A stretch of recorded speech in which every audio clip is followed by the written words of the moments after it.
కనుల పండుగగా జరుగుతున్న ఈ చక్కటి ఆత్మీయ పురస్కార సభకు విచ్చేసిన ప్రతి ఒక్కరికి నా హృదయపూర్వక శ్రీ పరాభవ ఉగాది నామ సంవత్సర శుభాకాంక్షలు. ఇక్కడికి వచ్చే ముందు నేను ఏమిటి సంవత్సరం పరాభవం అంటున్నారు అని పరాభవాలు ఎదుర్కోవాలా ఏంటి అనే ఒక సందిగ్ధంలో ఉండగా ఎవరితోనో మాట్లాడుతుంటే ఒక పండితుడితో ఆయన చెప్పాడనమాట. ఇందాక విజయబాబు గారు కూడా ఆ విషయాన్ని చాలా విశ్లేషించి చాలా చక్కగా చెప్పారు. పరాభట్టారిక లలితా కుమారి లలితాదేవి అంటే పార్వతీదేవి మరో రూపం. అలాగే భవుడు శివుడు, వీరిద్దరి యొక్క సమతుల్యమైన కలయిక ఈ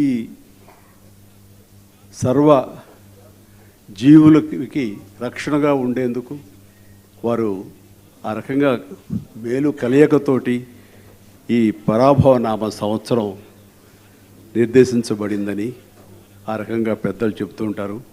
ఇది ఆది దేవుళ్ళైనటువంటి ఆది దంపతులైనటువంటి శివపార్వతుల యొక్క ఆశీస్సులు అందరికీ మెండుగా ఉంటాయని అన్నప్పుడు చాలా సంతోషం అనిపించింది.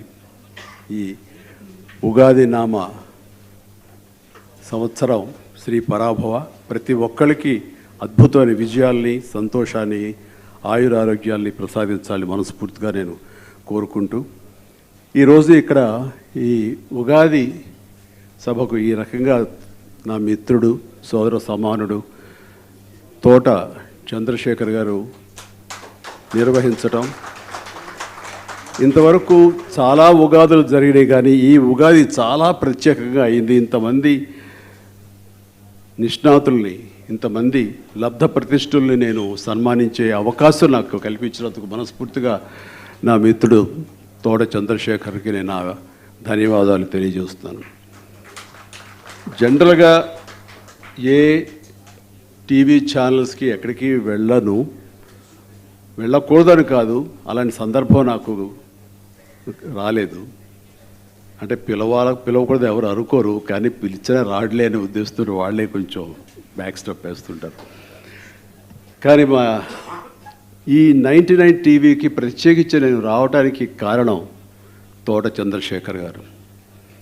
ఆయన చాలామందికి తెలుసు, ఇక్కడ చాలా ఎన్నో పేరు ప్రఖ్యాతులు గాంచినటువంటి ఒక ముంబై కార్పొరేషన్ కమిషనర్గా పనిచేసినప్పుడు ఆయన పొందిన అవార్డులు కానివ్వండి, మన్మోహన్ సింగ్ గారి నుంచి ప్రధానమంత్రి అవార్డు దగ్గర నుంచి మహారాష్ట్ర గవర్నమెంట్ నుంచి ఆయన పొందిన అవార్డులు కొన్ని అన్నీ చూస్తుంటే ఆహా అనిపిస్తుంది. ఆయన తన పనికి ఎంతో న్యాయం చేశారని ఎంతో పేరు సంపాదించుకున్నారు. అలాంటి వ్యక్తి నాతోటి రాజకీయ ప్రయాణం కొనసాగిద్దామని నాతో చేతులు కలిపినప్పుడు ఇలాంటి వ్యక్తులతో కదా నేను ప్రయాణం కొనసాగించాలని నేను అనుకుని ఆయన ఆహ్వానించడం జరిగింది. ఆ రోజు నుంచి నాకు వెన్నుదన్నుగా ఉంటూ, సరే వేరే పరిస్థితులతోటి ఇంకో రకంగా రాజకీయాలు దూరం అయిపోయినా ఆయన వంతు ఆయన ప్రయత్నం చేస్తూనే ఉన్నారు. కానీ ఇలాంటి వ్యక్తులు కనుక రాజకీయాలకు వస్తే ఆ యొక్క రిజల్టే వేరుగా ఉంటుంది. ఇప్పటికైనా ఆలస్యం కాదు. రాజకీయ పరంగా చూస్తే కనుక ఆయన చాలా పిన్న వయస్కుడే, కాబట్టి ఆయనకి మంచి భవిష్యత్తు ఉండాలని ఈ నూతన సంవత్సర సందర్భంగా నేను మనస్ఫూర్తిగా కోరుకుంటూ, ఈ రోజున మరొక వ్యక్తి మీడియా అడ్వైజర్ అండ్ ఎన్నో కమిషనర్గా పనిచేసిన వ్యక్తి, ఆర్టీఐ కమిషనర్గా పనిచేసిన మరి వ్యక్తి మన విజయబాబు గారు. ఆయన మరొక సోదరులు సమానం ఆయన నాకు. ఆయన కూడా ఈ యొక్క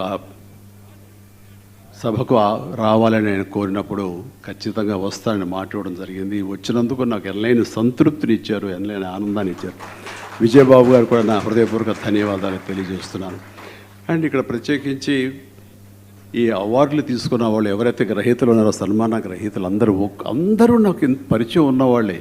ఇంతమందితో నాకు పరిచయం ఉందని ఆశ్చర్యపోతున్నాను. అంటే ఓవర్ పీరియడ్ ఆఫ్ టైం అలాగా మనుషుల్ని అలాగా ఆత్మీయంగా దగ్గర చేర్చుకోవడం, ఇంతమంది ఉండటం చూస్తుంటే ఇది కదా నా ఆస్తి, ఇది కదా అని అనిపిస్తూ ఉంటుంది. అండ్ ఏ ఏ రంగం తీసుకున్నా సరే ఈ రోజున అటు జస్టిస్ లక్ష్మణ్ గారు, అలాగే మాజీ జస్టిస్ మా స్నేహితులు, ఆయన స్నేహితులు అంటే మళ్ళీ ఆయన సమవయస్కులు అని మళ్ళీ అది గుర్తు చేసి నేను పెద్దవాడిని, నా వయసు ఎంతో ఆయన తెలియచెప్పడం ప్రయత్నం చేస్తున్నారు. బట్ వారికి అట్లాగే పద్మశ్రీ అవార్డు గ్రహీతలు సోదరిమణులకి అండ్ సైంటిస్ట్గా ఉన్నటువంటి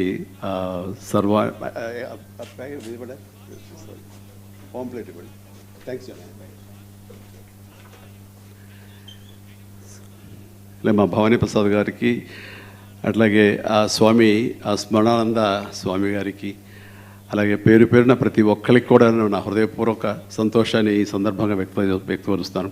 ఇంకా సినిమా పరంగా చూస్తే మా మణిశర్మ కానీ, సుద్దాల అశోక్ తేజ్ గారు, అట్లాగే సాహిత్యపరంగా సంగీతపరంగా ఎంతోమంది కళాకారులు ఈ రోజున ఇంతమందిని సన్మానించడం అనేది గొప్ప కార్యక్రమం. ఇలాంటి గొప్ప కార్యక్రమాన్ని తలపెట్టి దానికి నన్ను సంధానకర్తగా ఉంచడం, నా చేతుల మీదుగా వారికి సన్మానం చేసే అవకాశం, అదృష్టం నాకు కలగజేయడం నిజంగా నాకు ఈ ఉగాది నాకు చాలా ప్రత్యేకమైనదిగా చేశారు.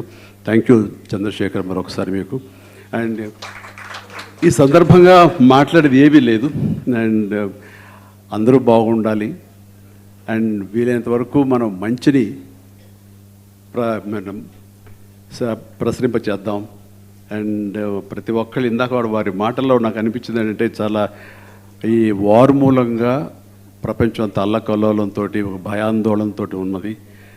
అండ్ ఇది త్వరగా ముగిసిపోవాలని ఒక లాజికల్ కంక్లూషన్, అంటే సుఖంగా ముగిసిపోవాలని నేను మనస్ఫూర్తిగా ఆశాభావం వ్యక్తం చేస్తున్నాను. అండ్ నాకు ఈ అవకాశం ఇచ్చేందుకు thank you so much. And ఈ యొక్క ఎవరైతే ఈ సాంకేతిక నిపుణులు ఉన్నారో ఈ స్టాఫ్కి, TV99 స్టాఫ్కి, వీళ్ళందరికీ కూడాను నా ప్రత్యేక అభినందన తెలియజేస్తున్నాను. థ్యాంక్ యూ సో మచ్ అండి.